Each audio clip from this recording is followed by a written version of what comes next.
అమ్మవారి అనుగ్రహంతో అటువంటి మహాపురుషులు సంగీతమునందు ఆవిర్భవించారు. సంగీతం నేర్చుకుంటున్నాం, సంగీతానికి ట్రయో అంటుంటారు. సంగీతానికి ట్రయో కాదు, వాళ్ళు అమ్మవారే అలా వచ్చి లోకానికి మార్గం నేర్పారు. సంగీతము ద్వారా నాదోపాసన చేసి బ్రహ్మమును ఎలా చేరుకోవచ్చో చూపించినటువంటి వారు. కంచి కామాక్షి అమ్మవారి దేవాలయంలో బంగారు కామాక్షి అర్చన చేస్తుండేది ఒక కుటుంబం. మహమ్మదీయులు దండయాత్ర చేస్తున్నారని అక్కడి నుంచి బయలుదేరి తిరువారూరు వెళ్ళిపోయారు వాళ్ళు. తిరువారూరు వెళ్ళిపోయినప్పుడు ఆ తిరువారూరులో త్యాగరాజస్వామి వారి కోవెల అంటే పరమశివుడి యొక్క దేవాలయం. త్యాగరాజస్వామి వారి దేవాలయంలో బంగారు కామాక్షి విగ్రహాన్ని పెట్టి పూజ చేస్తుండగా ఆ కుటుంబాన్ని తంజావూరు మహారాజు గారు తంజావూరు రమ్మని అడిగారు. ఆ తంజావూరు వెళ్ళిపోయి అక్కడ ఉన్నటువంటి దేవాలయంలో ముఖమంటపంలో బంగారు కామాక్షిని పెట్టి పూజలు చేశారు. అమ్మవారిని రక్షించుకోవడానికి ఆ కుటుంబం పడినటువంటి పాట్లు చూస్తోంది అమ్మవారు. మీకు ఎంత భక్తిరా నేనంటే అనుకుంది. ఆ అమ్మవారే ఆ కుటుంబంలో వెంకటాద్రి అయ్యర్ అనేటటువంటి ఒక తండ్రి కడుపున బోధాయన సూత్రుడైనటువంటి కుటుంబంలో విశ్వనాథ శాస్త్రి అనబడేటటువంటి ఒక కొడుకు పుట్టాడు. ఈ విశ్వనాథ శాస్త్రి గారికి ఒక భార్య ఉండేది. ఆవిడ పేరు సుబ్బమ్మ గారు. ఈ విశ్వనాథ శాస్త్రి గారి భార్య ఆ తంజావూరులో ఉన్న రోజుల్లో ఒక ఆశ్చర్యం జరిగింది. పక్క వీధిలో ఆఖరి శనివారం నాడు ఒక బ్రాహ్మణుడి ఇంట్లో ప్రతిసారి కూడా వెంకటేశ్వర ఉత్సవం చేసేవారు. ఒకసారి ఈవిడ కూడా భోజనానికి వెళ్ళారు. అక్కడ ఒక వ్యక్తి పూనకం వచ్చి ఊగిపోతూ విశ్వనాథ శాస్త్రి భార్య ఏది అని అడిగారు. అడిగితే ఆవిడ ఎదురుగుండా వచ్చి నమస్కారం పెట్టారు. ఖచ్చితంగా 10 నెలల తర్వాత కృత్తికా నక్షత్రంలో నీ కడుపున పుట్టబోతోంది అమ్మవారు. అమ్మవారే నీ కడుపున పుడుతోంది, నీ కడుపున పడుతోంది. 100 మంది బ్రాహ్మణులకు అన్నం పెట్టన్నారు. ఇంత పేదరాల్ని నేనేం పెడతానంది ఆవిడ. కనీసం 25 మందికి పెట్టన్నారు. పెడతానంది. అంతే. ఆయన ఉపశాంతి పొందాడు. ఖచ్చితంగా 10 నెలలు దాటిన తర్వాత ఆవిడ కడుపున ఒక పిల్లవాడు పుట్టాడు. ఆ పుట్టినటువంటి పిల్లవాడికి వెంకట సుబ్రహ్మణ్యం అని పేరు పెట్టుకున్నారు. కానీ పిల్లవాడు నల్లగా ఉంటాడని శ్యామశాస్త్రి అని పిలుస్తూ ఉండేవారు. ఈ శ్యామశాస్త్రి గారు పుట్టుకతోటే అమ్మవారి యొక్క అంశ కలిగినటువంటి వారు. మేనమామ గారు కొద్దిగా సంగీతం నేర్పారు. ఆయన అందరిలా మంత్రాలు చదవకుండా ఒక రోజున తండ్రి గారు ఏదో ఊరు వెడితే కామాక్షి అమ్మవారి దేవాలయంలో కూర్చుని ఒక ధనికుడు వచ్చి అక్కడ నిలబడ్డాడని కూడా చూసుకోకుండా ఆ శ్రీ సూక్తాన్ని ఎంతో అందంగా చదువుతూ పూజ చేస్తున్నారు. అది చూసినటువంటి ఆ జమీందార్ పరవశించిపోయి శ్యామశాస్త్రి గారు బయటికి వచ్చి పాదుకలు ఇస్తుంటే ఏమి చదివావురా కుర్రారా అని చెప్పి పెద్ద శాలువా ఒకటి తీసి ఆయనకి కప్పాడు. ఇది వెళ్ళి మేనమామ గారికి చెప్తే మేనమామ గారు ఆగ్రహించి ఈ పిల్లవాడి సంగీతం పుస్తకాలన్నీ చెప్పేశారు. అమ్మ నువ్వేం బెంగ పెట్టుకోకురా, నీకు అమ్మవారి అనుగ్రహం కలుగుతుంది ఏంది. ఆ ఊరు చాతుర్మాస్య దీక్ష తీయడానికి సంగీత శాస్త్రి గారు అనబడేటటువంటి పేరు కలిగినటువంటి ఒక మహానుభావుడు ఆ ఊరు వచ్చారు. ఆ సంగీత స్వాముల వారు 3 సంవత్సరముల పాటు ఆ ఊళ్ళో ఉండి ప్రతిరోజు అసలు సంధ్య వేళలో శివాలయంలో నర్తన సేవ చేసేవారు. ఆయన శ్యామశాస్త్రి గారికి సంగీతం నేర్పారు. ఆ సంగీతంలో నేర్పినది 3 ఏళ్ళు. కానీ ఎంతటి సంగీత శాస్త్రజ్ఞుడు చేరనటువంటి స్థితికి చేరిపోయారు. చేరిపోతే పచ్చిమిరియం ఆది అప్పయ్య గారు అనేటటువంటి మహారాజు గారి ఆస్థానంలో ఉన్నటువంటి సంగీత విద్వాంసుడు శ్యామశాస్త్రి గారి కీర్తనలు విని ముచ్చటపడి ఆయనకి సంగీతం నేర్పేవారు. చిత్రం ఏమిటంటే గురువుగారు శిష్యుడు కూర్చున్నప్పుడు గురువుగారి దగ్గర కూర్చుని శిష్యుడు తాంబూల చర్వణం చేస్తుండేవాడు. శ్యామశాస్త్రి గారు తాంబూలం నవ్విరేవారు. గురువుగారి దగ్గర తాంబూలం నవలకూడదు. నవ్వులుతూ ఉంటే గురువుగారు అనేవారు, ఆయన్ని ఎప్పుడు శ్యామశాస్త్రి అని పిలిచేవారు కాదు, ఒరే కామాక్షి కామాక్షి అని పిలిచేవారు. కామాక్షి నువ్వు అలా తాంబూల చర్వణం చేస్తూనే పాడనేవారు. ఆయన తాంబూల చర్వణం చేస్తూ పాట పాడేవారు. శ్యామశాస్త్రి గారు బహుస్ఫురద్రూపి, 6 అడుగుల ఎత్తు మనిషి, పెద్ద అంచుపంచ కట్టుకుని ఉత్తరీయం వేసుకుని వారు రాజవీధుల్లో వెడుతుంటే సంగీత సామ్రాట్టులు వస్తున్నారనేవారట. అంతటి మహానుభావుడు ఆయన.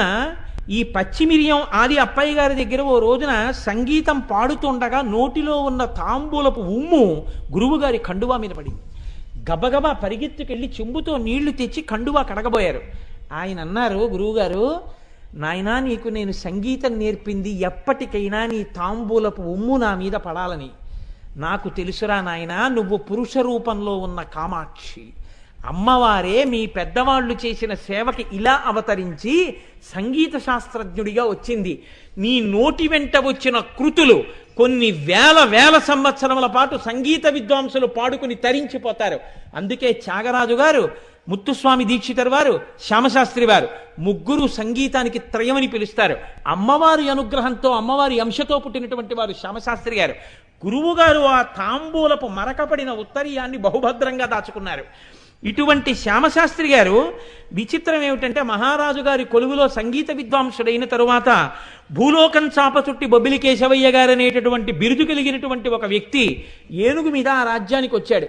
వచ్చి నన్ను సంగీతంలో గెలవగలిగినటువంటి వాడు లేడు, జయపత్రికలు పట్టుకుని వచ్చాను, నా పేరే భూలోకం చాప చుట్టి ఆదికేశవయ్య, భూలోకం చాపలా చుట్టేశాను నేను, నన్ను గెలవగలిగిన వాడు లేడు, మీలో ఎవరైనా సంగీతంలో నాతో పోటీ చేస్తారా అన్నారు. అంటే మహారాజు శ్యామశాస్త్రి గారిని పిలిచి, నాయనా నువ్వు ఒక్కడివే ఆయనతో సమానంగా పాడగలవు, నువ్వు ఎలా అయినా రేపటి రోజున మన రాజ్య మర్యాద నిలబెట్టమన్నారు. తప్పకుండా నేను అలాగే చేస్తానని శ్యామశాస్త్రి గారు ఆ రోజు రాత్రి కామాక్షి దేవాలయంలోకి వెళ్ళి అమ్మవారిని బ్రోవ సమయమిదే జనని అని కీర్తన చేశారు. అమ్మవారి యొక్క మెడలో నుంచి ప్రకాశిస్తున్నటువంటి పువ్వులు కింద పడ్డాయి. ఓ నాకు జయం కలుగుతుంది, అమ్మ నా పక్షాన ఉంది అనుకున్నారు. మరునాడు రాజుగారి సంగీత సభకి వెళ్ళారు. వెళ్ళి కూర్చున్నారు. కూర్చుంటే ఇద్దరు మొదలుపెట్టారు. ఆయన తానాన్ని ఆలాపించడం మొదలుపెట్టారు. ఎంత గొప్పగానో తానం పాడిన తరువాత శ్యామశాస్త్రి గారు కూడా తాన ప్రస్థానమనందు మంచి నైపుణ్యం ఉన్నవారు. ఈయన కూడా తానం పాడి అన్నారు, మీకు నేను ఒక నియమం పెడుతున్నాను, మీరు తల ఊపకుండా తానం పాడండి అన్నారు. అమ్మవారి అనుగ్రహంతో అమ్మవారిగా ఉన్న వ్యక్తికి అవతల వారి బలహీనత తెలుసు, తల ఊపకుండా తానం పాడలేడు. సంగీతంలో నిజంగా తానప్రస్థానం చేసేటప్పుడు ఎవరు తల ఊపకుండా తానప్రస్థానం చేస్తాడో వాడు మహావిద్వాంసుడని గుర్తు. ఈయన తల ఊపకుండా ఆదికేశవయ్య గారు తానప్రస్థానం చేయలేకపోయారు, కానీ తల కదపకుండా తానప్రస్థానం చేశారు శ్యామశాస్త్రి గారు. ఆయన అక్కడికే కంగారు పడిపోయాడు. ఇంతలో సింహనందన తాళం అని చెప్పి దాన్ని అందరూ పాడడం చాలా కష్టం. ఆ సింహనందన తాళంలో ఆదికేశవయ్య గారు ఒక గొప్ప కీర్తన చేశారు. చేసి ఏది నువ్వు కూడా ఒక కీర్తన చేయి అన్నారు. అంటే లోకంలో గుడిగోపురాల మీద ఉంటుంది శరభం అని ఒక మృగం, అది సింహాన్ని కూడా తినేస్తుంది.